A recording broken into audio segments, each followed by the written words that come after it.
His name is Nebuchadnezzar of the Babylonian. You see, he can employ anybody, God. That's what we call him God. He can, if he thinks anybody, he can make him to do anything. So we'll focus this. How we destroy the surrounding nation of the countries of the Babylonians. He used the king Nebuchadnezzar of the Babylon to destroy the entire surrounding nations of the Babylonians. Read, I invite you to read Jeremiah. It is very true. Read in the Bible here. Read Jeremiah chapter 25, verses 8 to 13 verses. Read Jeremiah chapter 25, verse 8 to 13 verses. And Zephaniah chapter 3, 8 to 9 verses. And Zephaniah chapter 3, 8 to 9 verses. All these things can happen precisely what is written in his divine law, the Holy Bible. And it is precisely happened during the Babylonian times. God used his servant, the king Nebuchadnezzar of the Babylon, to surrounding the nations. He employed his army. Nebuchadnezzar, the king, employed his army, the Babylonian armies. He chopped every single person, with even including the child. Everyone has been chopped and killed by this king Nebuchadnezzar's army. So you can read that. Jeremiah chapter 25, verse 8 to 13 verses, and Zephaniah chapter 3, 8 to 9 verses. All this happened. This is a very true. The same thing can happen today. You never know. God can make use of it. The Nebuchadnezzar, just like the king, the president of the Americans. This is what it's all about. What the divine law it's saying, it is very true. So this is how the power of the Almighty God says in his divine law. Focus this, my dear friends.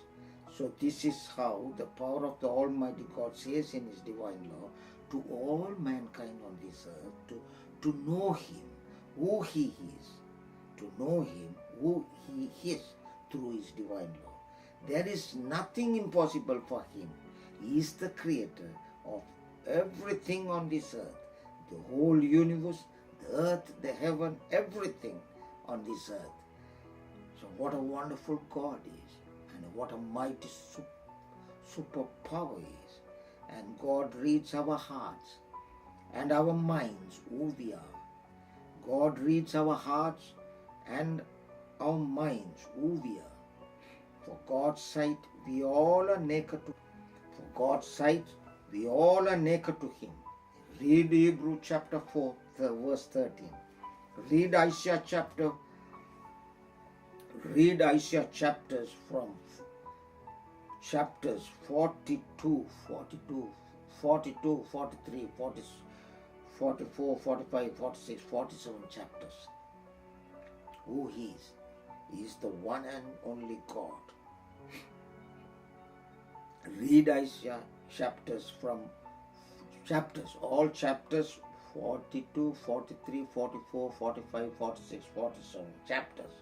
And it says, and also it says in the entire Bible, God says, I am, no one else. I am the living Almighty God who created you. Let the nation of this world find me through his divine law, the Holy Bible, who is the true living God for all mankind on this earth. And in the entire Bible, God says, I am, no one else. I am the living Almighty God who created you. Let the nation of this world find me through his divine law, the Holy Bible, who is the true living mighty God for all mankind on this earth. Read Mathew chapter 7:14. Read Matthew chapter 7:14. So, my dear friends, this talk is not for pleasing men. This talk is not pleasing for men. It's about the living Almighty God and His divine law. It's a mandatory to every single soul on this earth, single or person on this earth, to follow His divine guidance, how to live peacefully with one another on this earth. Once again, my dear friends, the theme of this talk is not for pleasing men.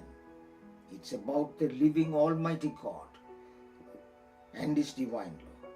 It's a mandatory to every single person on this earth, or every single soul on this earth, to follow His divine guidance, how to live peacefully with one another on this earth. Read 1 Thessalonians chapter 2:4. Read 1 Thessalonians chapter 2:4. Focus, my dear friends. Notice what? Without His divine law, no life will exist. Even this earth will not exist. God's divine guidance makes all life to live peacefully to live on this earth. Without His divine law, no life will exist. Even this earth will not exist. God's divine guidance makes all mankind to live peacefully on this earth. Thank you very much, my dear friends.